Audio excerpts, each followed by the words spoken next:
Hello everyone, welcome to another episode of the Magic Arena Run. It's a bit of a rainy day today.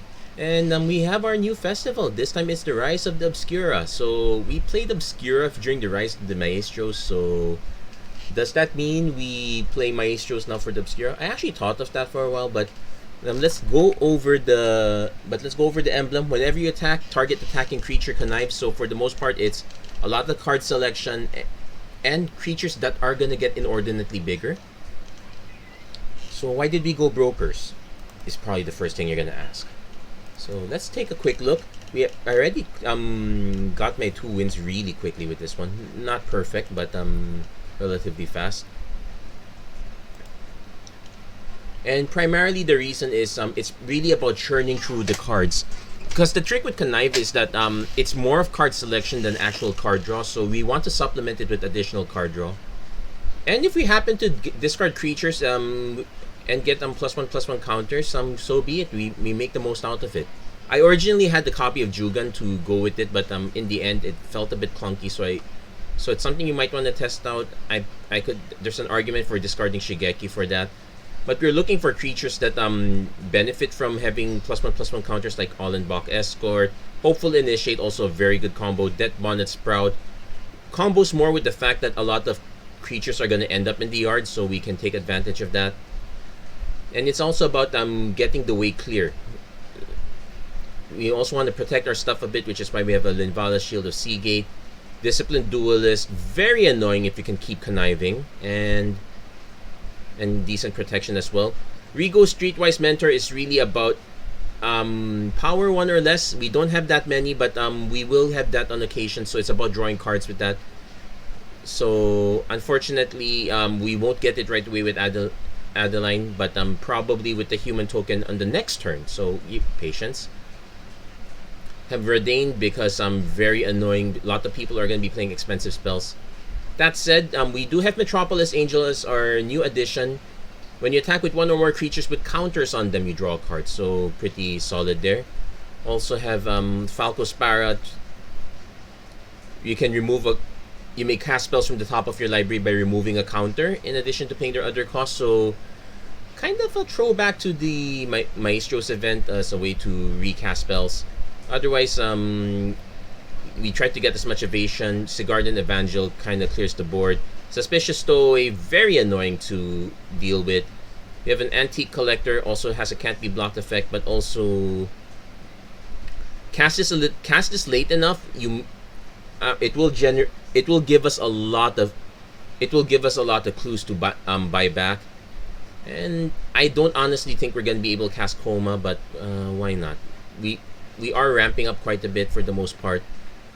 We'll see how this we'll see if this works better, or if I should have just flipped it around with Maestros.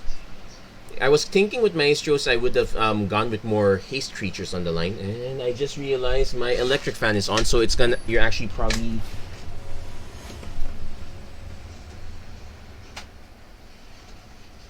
I'm gonna set it to low, but you're probably gonna hear still a bit of buzzing there. But otherwise, we have a decent start here. Most likely gonna land the Death Bonnet Sprout okay. Death Bonnet Sprout turn 1 is kind of fine. We don't exactly have a turn 2 play, so we're actually gonna lead on the Sprout. Turn 2, go Broker's Hideout. Opponent says hello. Opponent has an Akum Hellhound, so nope, that's a land. Hit another land, so we already have the green, so we're gonna play the Tranquil Cove.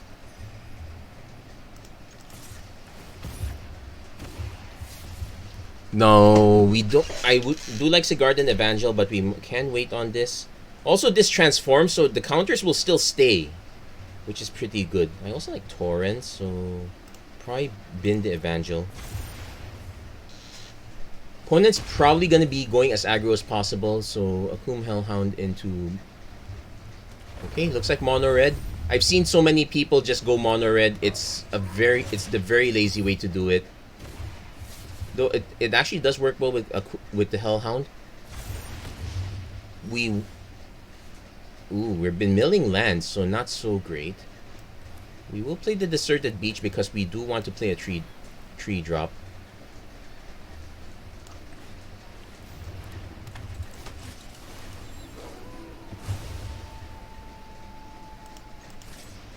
Yet to hit a single land in the yard. And we probably want to cast a 4-mana spell, so we actually will bin the Hideout here. Opponent probably has the burn spell for the Brutal Cathar, so this one's just buying us a little bit of time. Falco Spara is gonna be relatively annoying for our opponent. Actually, the Disciplined Duel is also the same. So we actually have Hulking Bugbear, so a bit of haste. We're taking a bit of early damage.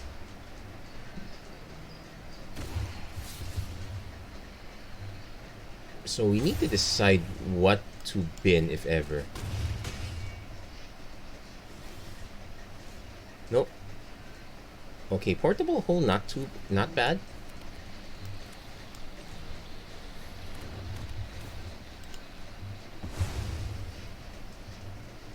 So this has haste but no trample, so Disciplined Duelist actually does a good job. Probably much better than Torrents in this case.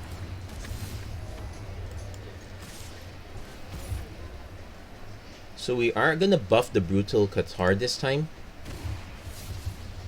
Adeline. Yeah, I guess we've been Torrents.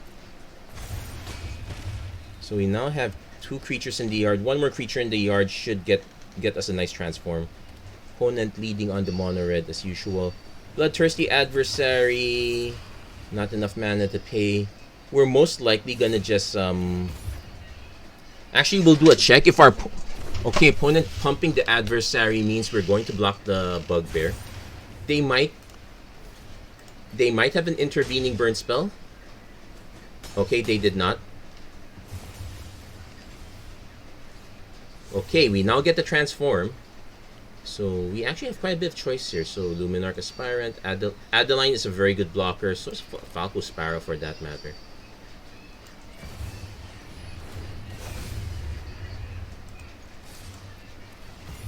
So 4, 5, 6, 7, 8, 9.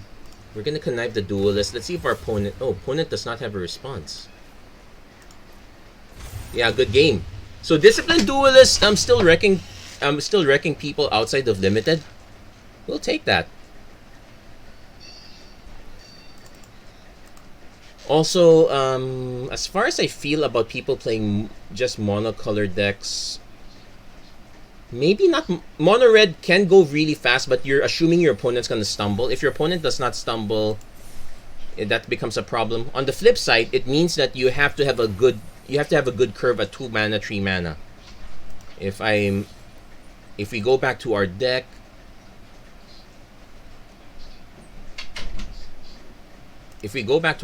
our 2 mana, 3 mana bit is on the really high side. We even have a few on 1 just to take advantage of it. Lessons that we learned from the previous festivals in Kamigawa Neon Dynasty. But yeah, most of our cards on the 1, 2, 3 slot. Take advantage of that whenever we can. So let's see how many more. Let's see if we can get a few. Let's see how many more matches we get to our 3 wins. We could use a little bit more interaction, but the general idea is that we are the more proactive deck. At least that's the theory. So yeah, we will keep this. I do want to have white mana, but we do have a turn 2 Suspicious Stowaway, which is very annoying. So we're probably gonna set this channel in blue, this pathway in blue. Then we're gonna hope to see if we can then probably play this on green. So if we miss on the white mana or the green mana on turn 2, we can still Inscription or Shigeki if as needed.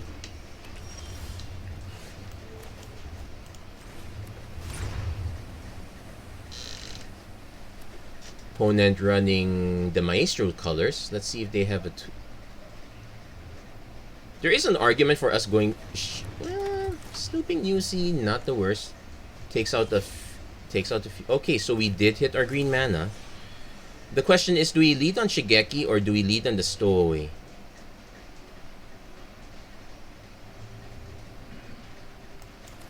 We'll lead on the Stowaway. It's gonna probably eat the burn spell, which I'm kind of fine with.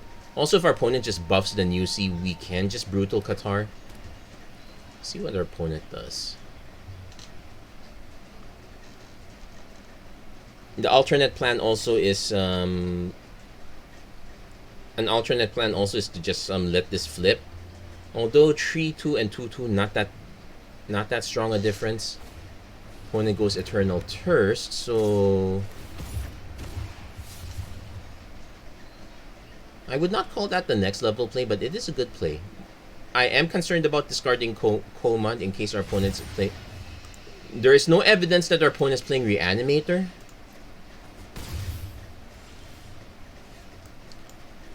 But we're gonna attack first, see if our opponent.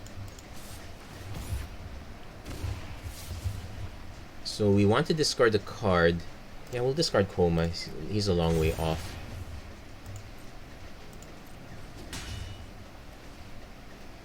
Draw a card. We want to discard a card. I want to cast a Metropolis Angel, and oh, we have so many things we want to cast. Just can't quite cast it yet. Yeah, we will discard Shigeki because we're going for the Brutal Qatar. Gonna snipe the Newsy. Most of our removal effects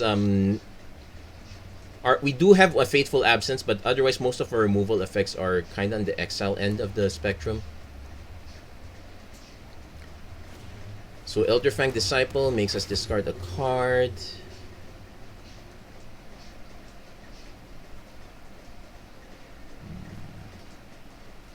We will discard the Metropolis Angel here.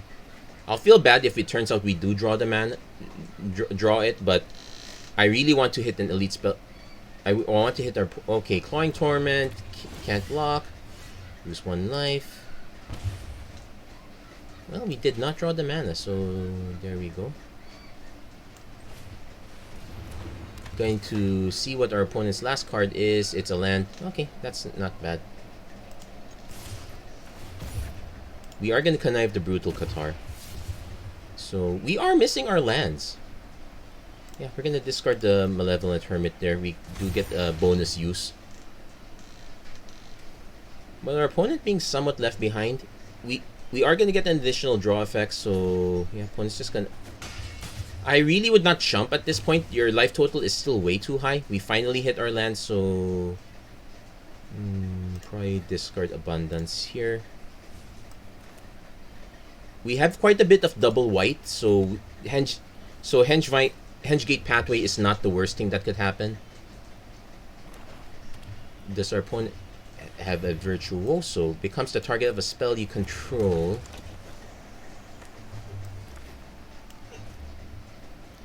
Let's pass to the end of turn. Let's see if they have. Let's see if they remember to put 1-drops.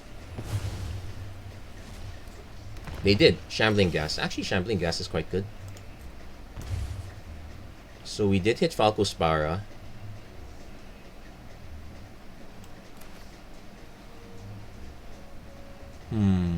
I do want to land this right away, but I'm actually going to play Redain in case our opponent remembered to play board wipes. And let's see. Our opponent... If they hit a Meat Hook Massacre off the top...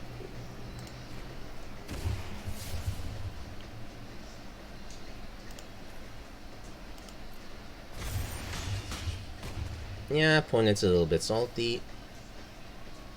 Okay, we discard the Snarl here. And pass the turn.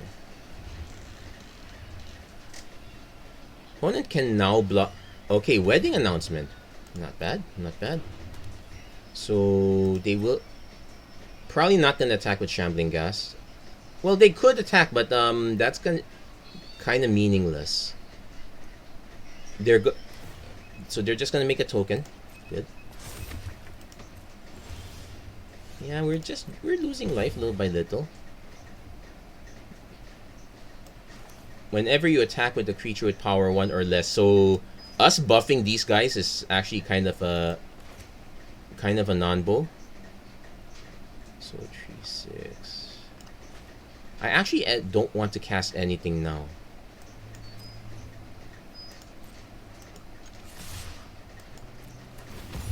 So we are gonna connive on the brutal Qatar. So sets it up. Yeah, we're gonna discard Rigo. Opponent's probably gonna do a double block on the with the Shambling Gas. See if they're try to be clever. Or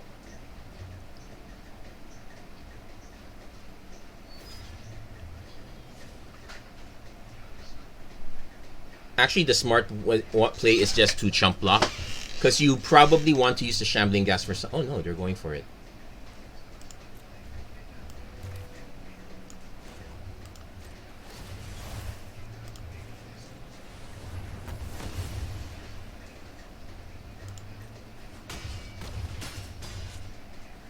Yeah.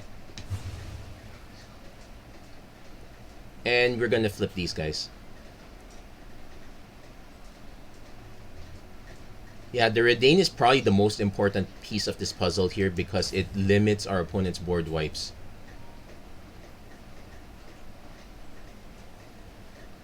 And it looks like our opponent... Okay, opponent's back with us. Evolving Wilds, we will pitch. And now we can start drawing cards for real. Hey, now we got our neat werewolves. Opponent has a Void Rend. Sure, you want to pay 3 life? Oh, technically they don't have to pay the 3 life. It can't be countered, so they actually don't have to pay the 3 life. They would have gotten their Snooping Newsy back, but the writing was on the wall in that case. But yeah, that our opponent could have saved themselves the 3 damage there. They did not have to pay ward. Missed opportunity on that Void Rend, if I may say so myself. That would have been really clever. Speaking of Void Rend. So let's... So one more match. This might... We'll one more match before we claim the whole enchilada. Probably still do one more game after that, depending on how things go. But yeah, being able to start the connive chain is very powerful. And having and likewise in our case, so we definitely want to play the Crossroads first because we have Portable Hull. Definitely want to keep that on top because I just realized we kept a handful of double white. What was I thinking? Maybe I was not thinking. Opponent plays a 1000 Face Shadow, so that Portable Hull is gonna pay dividends.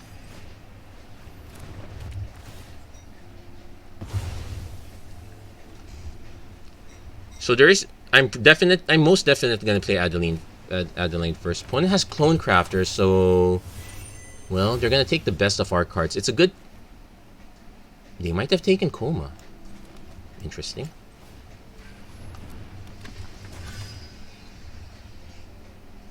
So we're gonna see how our opponent deals with this. So far it's looking mono blue.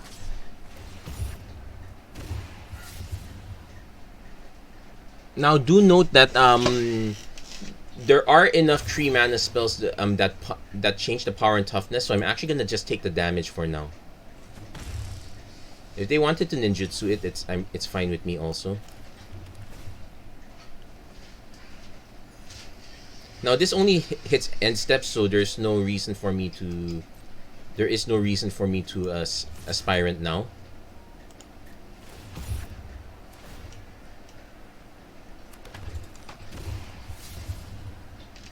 The escort's actually gonna be nice here, so I'm probably gonna pitch the Hermit.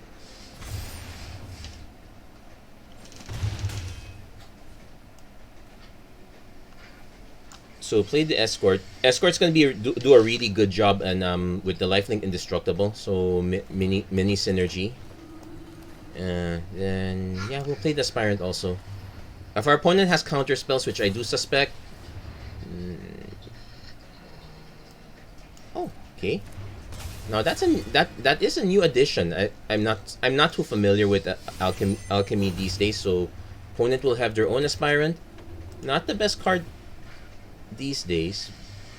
We're also gonna start putting counters in the aspirant because we only have the Olin Bach. I keep saying Olin Brock. This is it's as if this guy's gonna go as if this guy's gonna go to a rock gym or something.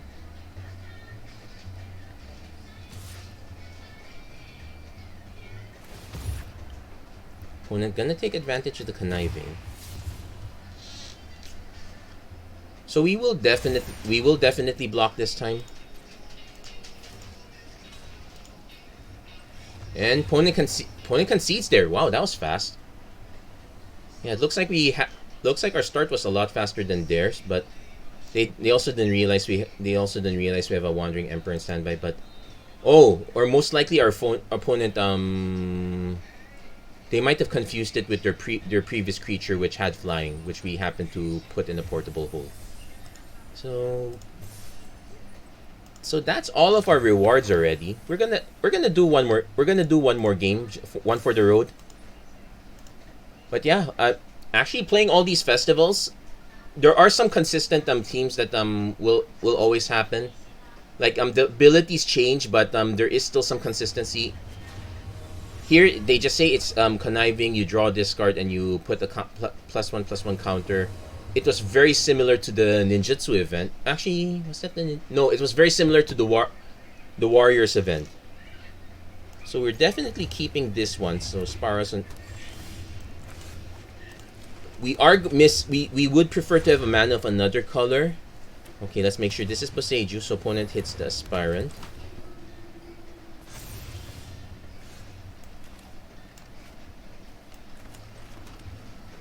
So I can play Shigeki just to be able to...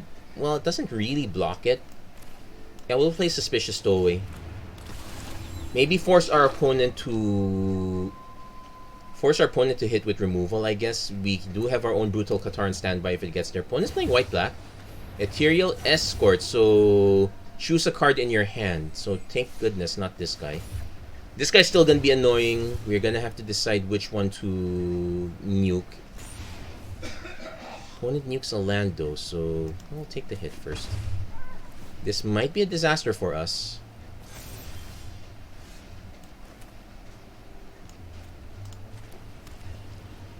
We do get to swing first. And we're probably gonna connive the Shigeki. I'm already starting to wonder, why did I even put that in there?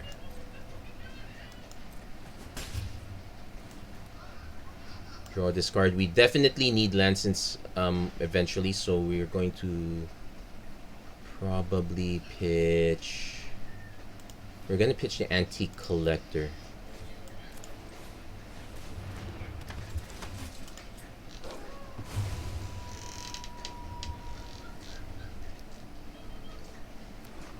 So, Body Launderer, Lifelink Death Touch.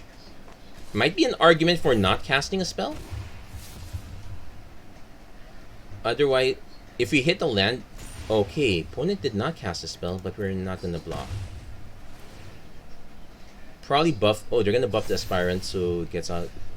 Okay, since both of these just ETB tapped anyway... I might as well gain the life. So what does this do? Whenever another non-token creature... Okay, this connives when another non-token creature dies.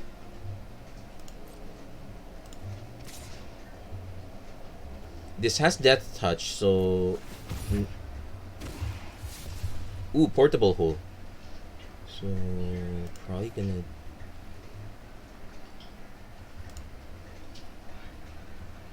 Oh man, this is tough.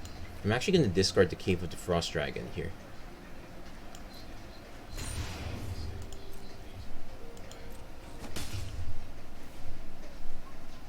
Hits an Otawara, which... could we use it? Not really. We're gonna... I don't like the idea of pitching lands, to be honest, but...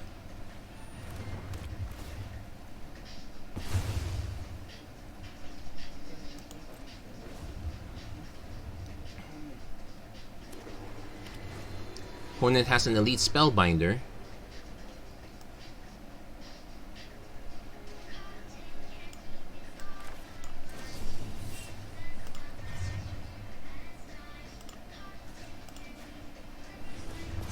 Now there is an argument. Now there is an argument for actually putting the counters in the suspicious stowaway. Opponent probably takes the cultivator. There is an argument for the spellbinder discipline. Okay, they take the cultivator because they know we've been pitching lands on account of this. So this will connive.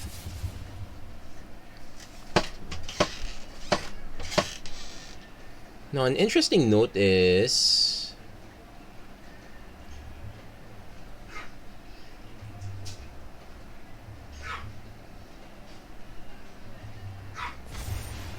I'm actually gonna take again. Very painful, I know. Okay, we did hit an overgrown farmland.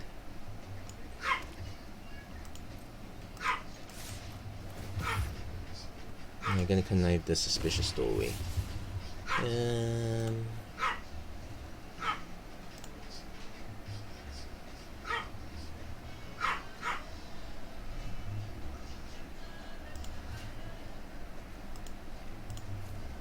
Not sure if that's correct.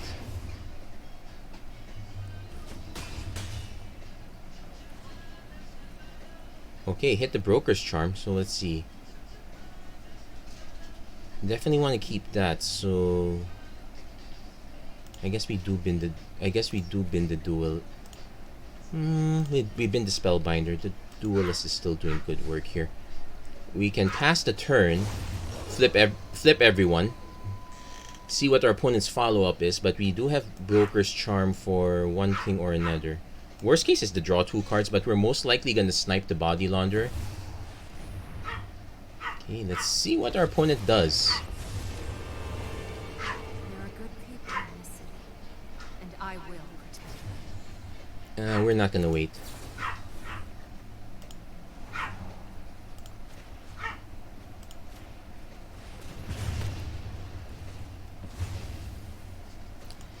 Non-rogue, so they...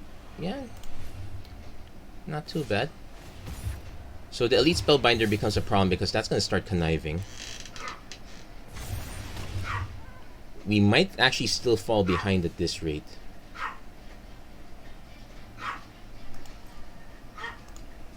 So we're going to swing at Elspeth.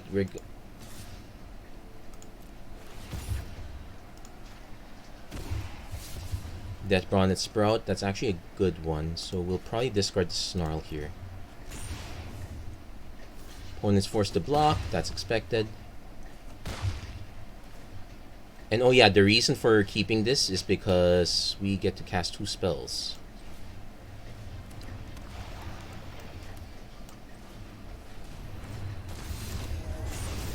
Which snipes the elite spellbinder. Now they might have a kill spell in response that would... actually... no, if they had a kill spell, they would not do it in response. Brutal Qatar on Brutal Qatar. Ooh, this is going to be interesting. So they get 2 cards back. We will also lose the March of Otherworldly Light. Well, it just makes it more expensive. We can actually afford to march. We can actually still afford to march in Brutal. Opponent probably starts dumping counters, but we actually have a way out of this. Let's do this together.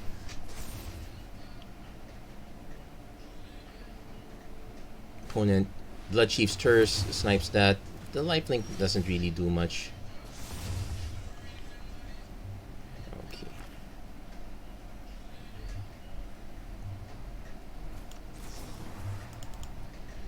One, two, three. Hold on, cancel. We do need that. We do need that other land actually.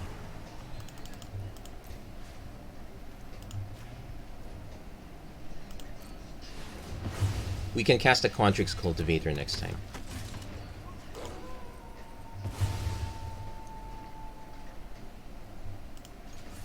Now we have to hit Elspeth. There's no way around it. There is.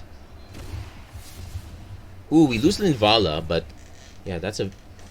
okay, opponent's actually just gonna let it go. Not bad, not bad. Opponent top decks a land, so gonna try to get us in the air, but let's see. The lifelink is gonna put it out of reach for us, so we need to have. We might still lose actually. So 4, 5, 6, 7. Oh wait, no. Hold on. So no blocks, because Elite Spellbinder just makes it worse. Exile a card if a creature card's exiled this way. Yeah. So we have the All-in-Block Escort. Hold on, what's this? Search for a basic. Okay, so basic doesn't do it for us.